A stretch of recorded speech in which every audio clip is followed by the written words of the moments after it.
Welcome to our video on somatostatinoma, a rare but fascinating digestive system disorder. Join us as we explore its causes, effects, diagnosis, and management. This information is for educational purposes only and does not constitute medical advice. Always consult with a qualified healthcare professional for any health concerns. The exact cause of somatostatinoma, like many neuroendocrine tumors, is not fully understood. It's believed that a combination of genetic predisposition and environmental factors may play a role. In some cases, it can be associated with genetic syndromes such as neurofibromatosis type 1 and multiple endocrine neoplasia type 1, or MEN1.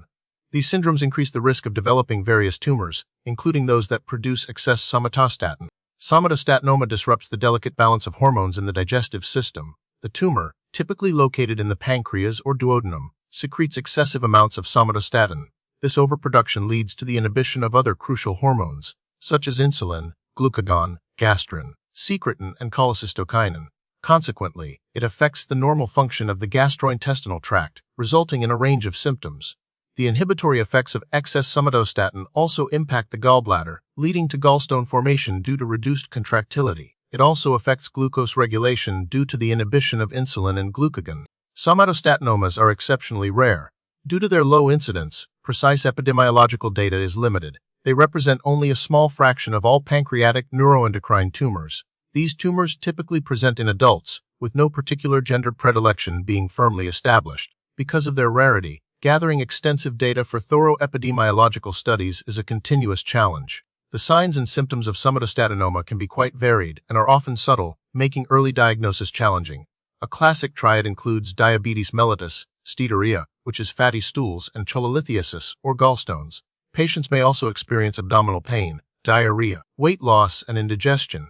Anemia and hypochlorhydria, a deficiency of hydrochloric acid in the stomach, are also sometimes observed. However, many patients present with non-specific symptoms, leading to delayed diagnosis. The severity of symptoms depends on the amount of somatostatin produced and the size and location of the tumor. Diagnosing somatostatinoma involves a combination of clinical evaluation, imaging studies, and laboratory tests. Blood tests can reveal elevated levels of somatostatin. Imaging techniques such as CT scans, MRI, and endoscopic ultrasound are used to locate the tumor. A somatostatin receptor scintigraphy, also known as octreoscan, may be used to visualize tumors expressing somatostatin receptors. A biopsy is often performed to confirm the diagnosis and determine the tumor's grade and stage, which influences treatment decisions.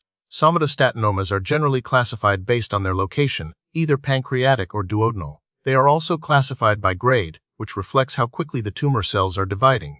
Grade 1 tumors are well differentiated and slow-growing, while Grade 3 tumors are poorly differentiated and more aggressive.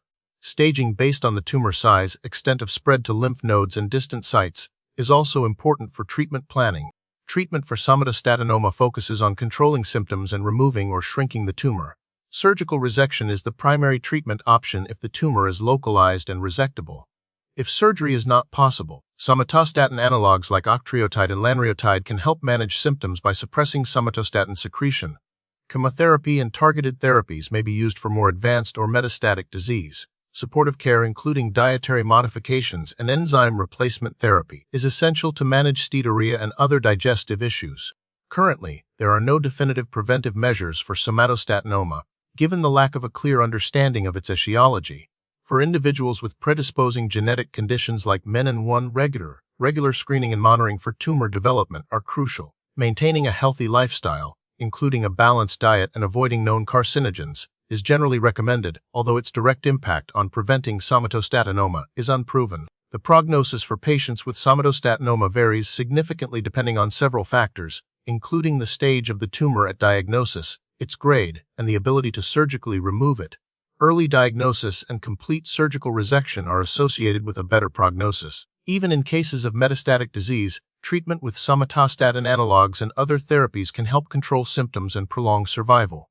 Recent research is focused on developing more effective targeted therapies and immunotherapies for neuroendocrine tumors, which may improve outcomes for patients with advanced somatostatinoma.